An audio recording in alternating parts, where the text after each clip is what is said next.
Hello and welcome to this special segment of Emirates 24/7 exclusively on YouTube with your in-depth look at the week's biggest headlines. I'm Katie Fielder. And I'm Omar Butti. What are the headlines and what do they mean to you? Emirates 24/7 has the answers. A decade ago, the word pirate brought to mind popular books or movies. But in the last few years, piracy and the hijacking of ships have become key security threats faced by navies and traders. Important trade routes in the Gulf of Aden and the Indian Ocean have become trouble hotspots, with almost 450 pirate attacks on ships in 2010. This year has already seen 14 more hijackings. Now, in an effort to tackle piracy, the UAE is all set to host a global anti-piracy conference. So just what does piracy cost the UAE annually? And what are some of the biggest challenges faced by authorities dealing with the problem? Priyanka Dash finds out. Drama on the high seas as UAE Special Armed Forces stormed the MV Arilla, a UAE-bound ship hijacked by Somali pirates off the Oman coast. But while this operation was successful, piracy remains one of the biggest threats to naval security. Just the last 4 months have seen 14 hijacks, 119 attacks or attempted hijacks, and 7 crew members dead. Grim statistics that drive home the danger of navigating the world's most popular trade routes. Part of the problem is, of course, is the amount of shipping that goes through the Gulf of Aden. And it affects the entire world because it's part of the supply chain network. Piracy is big business, but information about the money involved is very difficult to come by. How much ransom was paid to the pirates to free hostages? What were the losses incurred by ship owners? Well, experts say the figures involved are astronomical, even talking about a parallel pirates economy or a pirate stock exchange. Well, this is actually part of the big mystery, and you have a lot of people out there now working on these, how much money is really out there. We know how many, for example, how many sailors have been captured, how many vessels are being held. We know about how much ransom money has been given. Where that ransom money goes and how it's invested or played with is a bit of a mystery. There is a lot of money out there and it demands a rigorous review. Studies show that piracy costs the world as much as $12 billion a year, but experts believe the actual figure could be much higher. There is a pirate stock market where shares are traded and so on in a very quite different way. The point is that there is a pirate economy and it is growing, and that needs to be understood better so that we're able to stop it. What makes the UAE more vulnerable is its geographical location and the volume of marine trade that takes place. Every ship or dhow that leaves the country must pass through dangerous water navigated by pirates. Add to that its trade ties with Somalia itself. All these dhows anchored at the creek make monthly trips to Somalia. For years, the Dubai Creek has been the heart of trade and commerce in the Emirate. Today, dhows play a more supporting role in the trade of the city, but even then they find themselves being targeted by Somali pirates. In fact, many dhow owners are now refusing to accept routes that take them to the country.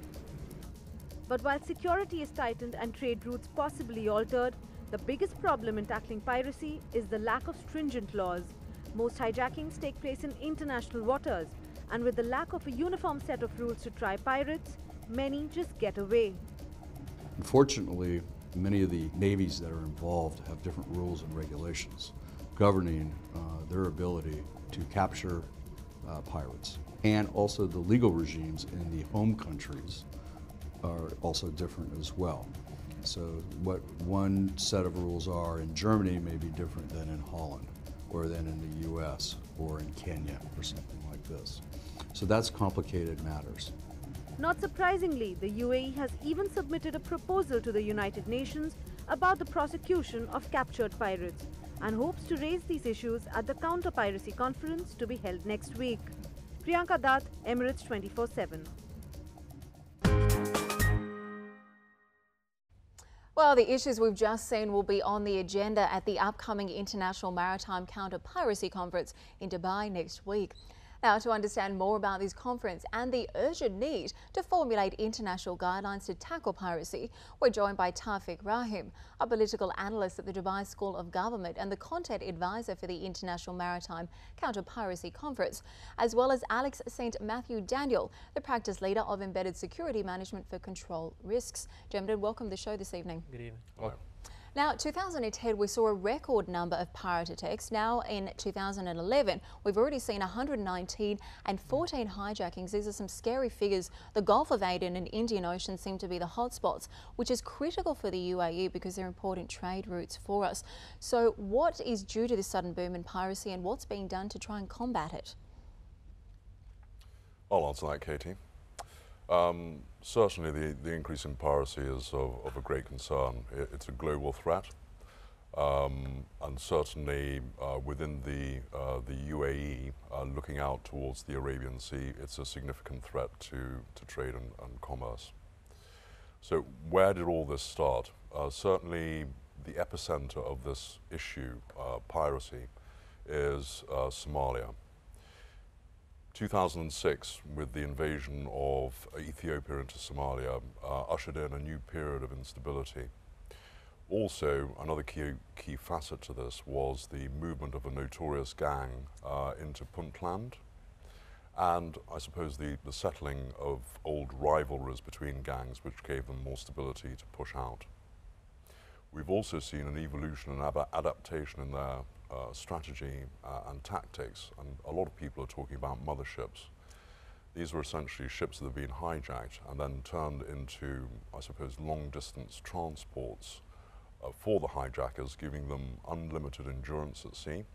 And also, as you've seen on the news, they've got as close as 250 nautical miles from the coast of India.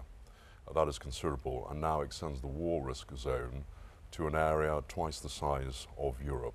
So extending up from Tanzania, so at the top of Madagascar, to the west, up to the Red Sea, across to Muscat, and then down past the tip of India. So in terms of security then, I mean, what are you advising your clients and traders to do in terms of keeping themselves safe, considering how wide the area covered by the pirates is right now? In terms of security against this particular threat, that is a multifaceted effort. I would say that control risks, our main focus is firstly educating our clients. The second facet is dealing with the symptoms, so dealing with the actual attacks. Now, a lot of that is in the preparation for that, so the risk management before a passage through a war risk zone, the preparation by the master and their crew. And I think probably a good example of that would be the attack that was noted in the press on MV Arilla, 350 nautical miles south of Oman in April. They had clearly done a lot of training, they had clearly been educated.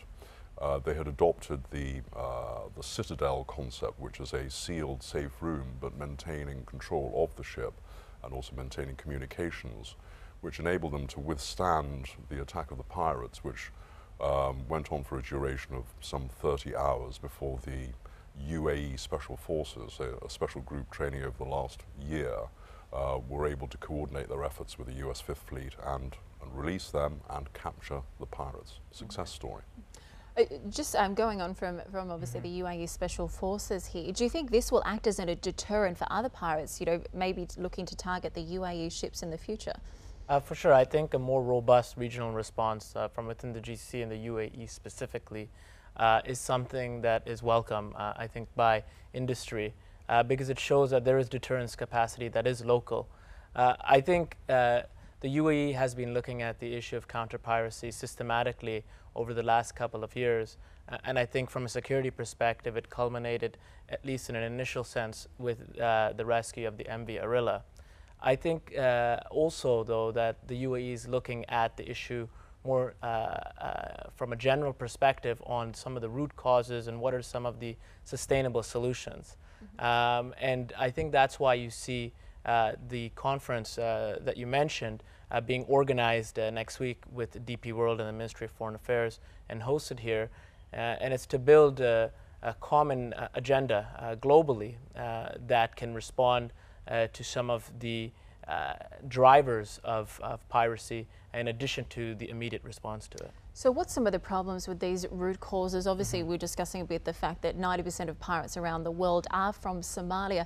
A very difficult situation there, 20 years of civil war. They've also lost around 300 million each year, I believe, because of toxic waste being dumped there, illegal fishing. Somalia, obviously, a really difficult situation there. But how can we try and encourage their population to look towards other methods instead of piracy? Obviously, you know, as much as we can look at managing it, I think we really need to, I think the GCC is more about solving it. Yeah.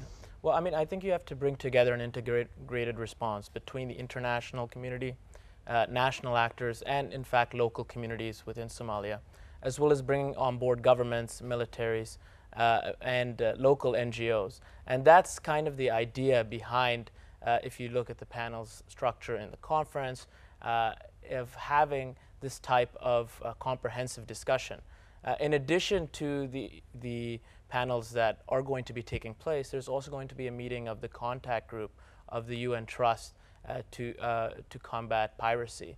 And the idea is that this gathering will not just be a talking shop, as traditionally some conferences can be, but really a practical launching point for a new common agenda to combat piracy.